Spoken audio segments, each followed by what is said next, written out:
Hey everybody, welcome back. My name is Prescott. I'm here at Succinct Psychology, and today we are going to continue. This is part 2 of going through chapter 11, Personality, from the OpenStax Psychology 2E online textbook.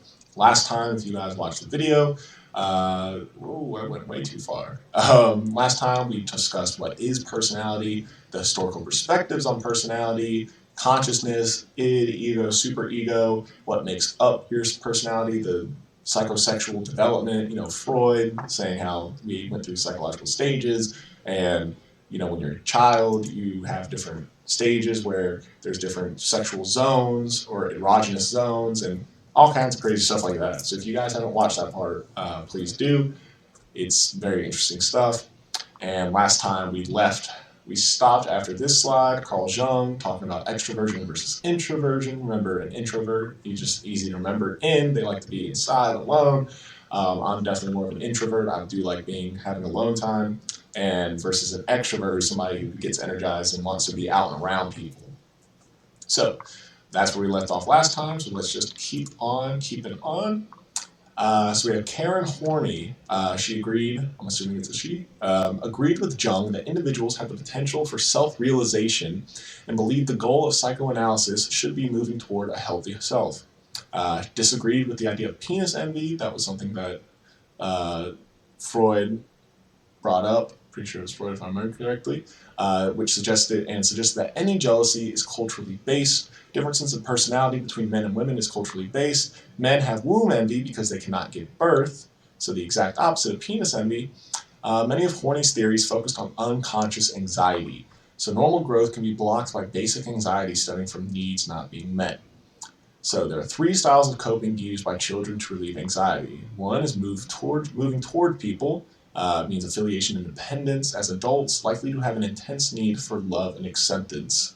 So if you used, you would move towards people when you were a child, when you were, trying to relieve your anxiety, then as an adult, you probably have an intense need for love. Now, moving against people as a child, so aggression and assertiveness, as adults, are likely to lash out and exploit others. And finally, should be a 3 there, it says 2 again, moving away from people, detachment and isolation. As adults, likely to avoid love/friendship and avoid interactions with others. So her theory was that these 3 ways of coping, used as children, kind of determine how you're going to act as an adult. Now, the behavioral perspective, learning approaches to personality focus on observable, measurable phenomena. So Skinner said we learn to behave in particular ways. Personality is shaped by reinforcements and consequences in the environment. Personality develops over our entire life. We don't have our entire personality by the time we're, hitting puberty. And personality can vary as we experience new situations, so it's subject to change. So, the social cognitive perspective. So Bandura agreed that personality develops through learning, but disagreed with the behaviorist approach because thinking and reasoning are important parts of learning. Now, the social cognitive theory emphasizes both learning and cognition as sources of individual difference in personality. Factors in personality development, reciprocal determinism, so cognitive processes, beliefs, expectations, and personality characteristics, behavior and context, so environment/situation, all interact. Now, observational learning is learning by observing someone else's behavior and its consequences. This teaches us which behaviors are acceptable and rewarded in our culture, and teaches us which behaviors are socially unacceptable. So that's observation, kind of in the name. Self-efficacy is the level of confidence in our own abilities, and it is developed through social experiences, and it affects how we approach challenges. So, if you're very confident in your own abilities, you're probably going to approach a challenge head on. So, reciprocal determinism. Bandura proposed the idea of reciprocal determinism. Our behavior, cognitive processes, and situational context all influence each other. As you can see here, these arrows are going back and forth in between all 3 of these. They all influence each other. Now, Julian Rotter, in his Locus of Control, which was beliefs about the power we have over our lives, proposed as a cognitive factor that affects learning and personality development. Now, the internal locus of control tend to believe that most of our outcomes are the direct result of our efforts. I'm sorry, I just read that really weird for a second. Perform better academically, achieve more in careers, more independent, healthier, and less depressed. whereas an external locus of control tend to believe that our outcomes are outside of our control, and they believe their lives are controlled by other people, luck, or chance. So if you have an internal locus of control, I am in control of my outcomes. They believe that one's effort and decisions determine the outcomes, whereas external outcomes are beyond my control. You believe that luck, fate, and other people determine that. A good example is if you have an internal locus of control and you take a test and you don't do so well, you will say, oh, it's because I didn't study. I need to study harder next time, or I need to do better, but it's my own fault. Where an external locus of control would be like, you take a test and you do really poorly on it, but even though you didn't study for it at all, you still blame, oh, well, it was because I didn't sleep good the night before, or the kid next to me was breathing weird and distracting me. You blame the outcome on somebody else, so it's external. If I give you guys a quick example there. So Walter Mischel, the person-situation debate. So Mischel's findings were that behavior was inconsistent across different situations, but more consistent within situations. Behavior is consistent in equivalent situations across time. This data did not support the theory that a person's personality traits are consistent across situations, triggered the person-situation debate among psychologists. Now, the marshmallow study was a study on marshmallow, I don't know if that's how you spell it, it might be a typo, but was the study on self-regulation, aka willpower, or the ability to delay gratification. So children, and I remember multiple psychology courses seeing this video. It's pretty funny. You can find it on YouTube if you would like. But anyways, children were placed in a room with one marshmallow on the table, and they were told that they could either eat it now or wait until the researcher returned, and then they could have 2 marshmallows instead of 1. They revealed that children differ in levels of self-control. Children that had more self-control or waited for 2 marshmallows in preschool were more successful in high school, whereas children that had poor self-control or just took the 1 marshmallow in preschool are more likely to have academic and behavioral problems. So Mischel's approach to personality, that people use cognitive processes to assess the situation in their own way and behave in accordance with that interpretation. But that marshmallow video is really funny on YouTube. Like, some of the kids will try really hard and they can't do it. There's one little girl that as soon as a researcher walks out of the room, she grabs a marshmallow and eats it. That just doesn't care. Alrighty, so humanistic approaches. The humanistic approach focuses on how healthy people develop. Abraham Maslow studied people he considered healthy, creative, and productive. So Albert Einstein, Eleanor Roosevelt, Thomas Jefferson, and Abraham Lincoln. And he found that they shared similar characteristics. They were open, creative, loving, spontaneous, compassionate, concerned for others, and accepting of themselves. Now, Carl Rogers linked personality to self-concept, or the thoughts and feelings about ourselves.